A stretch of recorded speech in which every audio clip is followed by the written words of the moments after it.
السلام علیکم، کیسے ہیں بچوں آپ سب لوگ؟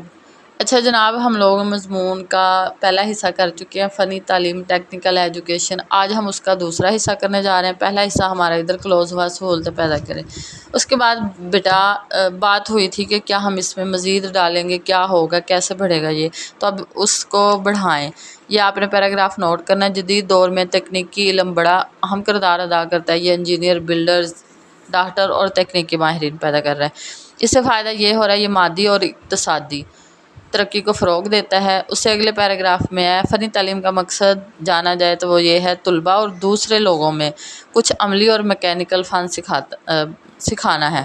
اس میں تجارت، کارپینٹری، بنائی اور انجینئرنگ کی تربیت شامل ہے۔ پروں کو کھول زمانہ اڑان دیکھتا ہے، زمیں پہ بیٹھ کے کیا آسمان دیکھتا ہے۔ یہ آپ نے شعر نوٹ کر لیا۔ اس کے بعد آپ نے کیا ٹویوٹا، آپ کا ٹویوٹا اور میرا ٹویوٹا، یہ کیا ہے؟ یہ ایک جاپانی کمپنی ہے جو گاڑیاں فراہم کرتی ہے۔ ہم بڑے پیسے دے کے، بڑے شوق سے وہاں سے درآمد کرتے ہیں انہیں، یعنی جاپان سے۔ تو اس کا ہمارے مضمون میں کیا کردار ہے؟ اس کا یہ کردار ہے، ٹویوٹا کے زیر نگرانی مختلف تربیتی ادارے قائم کیے جائیں۔ ان اداروں کو قائم کرنے سے کیا ہوگا؟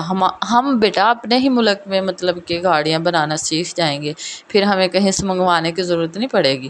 اس کے علاوہ خواتین کے لیے بھی فنی تربیتی ادارے قائم کیے جائیں، جو کہ اگر دیکھے جائیں تو اس وقت پاکستان میں ناکافی ہیں۔ ان کو مزید بڑھایا جائے تاکہ خواتین بھی زیادہ سے زیادہ تربیت حاصل کر کے ترقی میں اہم کردار ادا کر سکیں۔ مثال کے طور پر ہم چھوٹی چھوٹی چیزیں ہیں جیسے دوسرے ممالک سے درآمد کرتے ہیں، ان پر لاکھوں کروڑ روپے خرچ کرتے ہیں۔ اب یہ دوسری کون سی چیزیں ہیں؟ جیسے کاریں ہیں، ٹریکٹر ہے، ٹریکٹر کے علاوہ ہر قسم کی تقریباً مشینری، ان میں ہارڈویسٹر، تھریشر، پھر یعنی چھوٹی سے چھوٹی مشینری اور بڑی سے بڑی مشینری، مختلف انواع اور اقسام کی ہم دوسرے ممالک سے ہی درآمد کرتے ہیں۔ ہم انہیں چھوڑ سکتے ہیں، اور وہ کب چھوڑ سکتے ہیں؟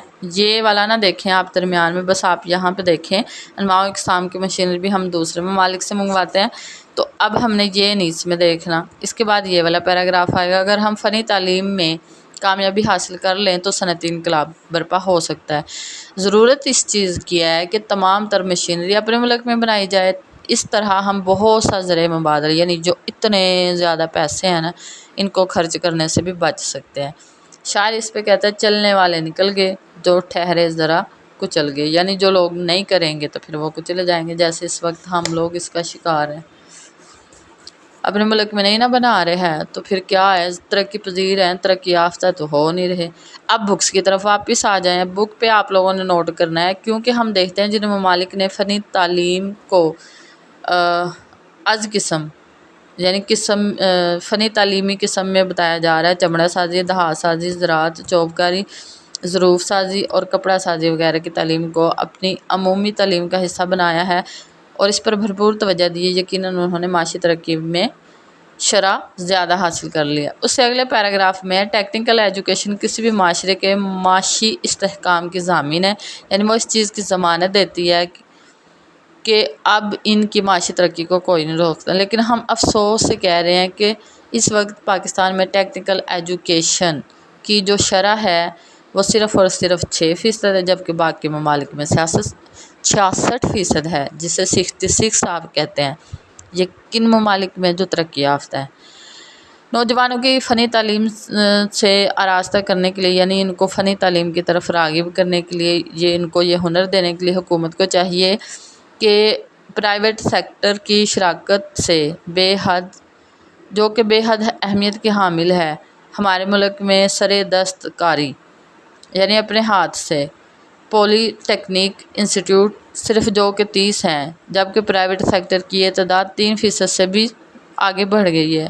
اس اعتبار سے ارباب اقتدار کو فنی تعلیم کے شعبے میں دلچسپی دکھانا ہوگی، اور اس کا ہم اندازہ لگا سکتے ہیں مثال کے طور پہ کہ ہمارے جو ہونہار اور باصلاحیت طالب علم ہیں، ان کو معلوم ہونا چاہیے کہ موسم گرما کی تعطیلات میں، یعنی جب بچے میٹرک کے پیپر دیتے ہیں تب بھی فری پھرتے رہتے ہیں، پھر اس کے بعد ایف ایس سی کے دے دیتے ہیں پھرتے رہتے ہیں، تو انہیں چاہیے نا کہ جب یہ حکومت اس کا کر لے بندوبست، پھر اس سے کیا ہوگا، یہ پھرنے کے بجائے کیا کریں گے، اگلی جو انہوں نے جماعت ہے یعنی یونیورسٹی میں جانا ہے اور میٹرک والوں نے کالج میں جانا ہے، تو اس کے درمیان میں نا کچھ گیپ آتا ہے، اور اس گیپ میں یہ کیا کر سکتے ہیں، ٹیکنیکل ورک یا کام سیکھنے میں اس کو صرف کر سکتے ہیں، گھر کے نزدیک ہو یا کوئی اور ایسا ادارہ ہو جہاں کے بلا معاوضہ یا معمولی معاوضہ دے کر آپ ہنر لے لیتے ہیں، تو آپ کو ہفتے کے دن مقرر کرنے چاہیے ہر روز، یا پھر کوئی اوقات جو بھی مقرر کیے جا سکتے ہیں۔